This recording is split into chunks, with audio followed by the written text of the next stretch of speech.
ज़हीरा गाजी खान से सफदर उढ़ाना की रिपोर्ट के मुताबिक शोधाई पुलिस हमारे माथे का झूमर हैं और शोधाई पुलिस के लवाहिकीन को भला खुशी के मौके पर कैसे भूल सकते हैं। DPO मोहम्मद अली वसीम की तरफ से शोधाई पुलिस के बच्चों और लवाहिकीन में ईदी तोहफ़े और मिठाई तकसीम की गई।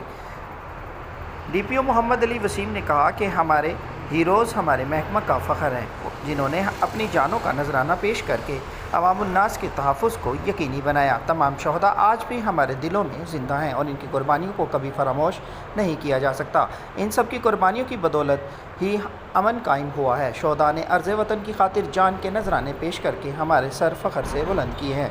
इनको हम कैसे भूल सकते हैं। इसलिए ईद उल फितर की आमद के सिलसिला में इनके घर घर जाकर शहदाए पुलिस के बच्चों और लवाहिकीन में ईदी तोहफ़े और मिठाइयाँ तकसीम करते हुए इनके शहदा को खराज तहसीन पेश किया।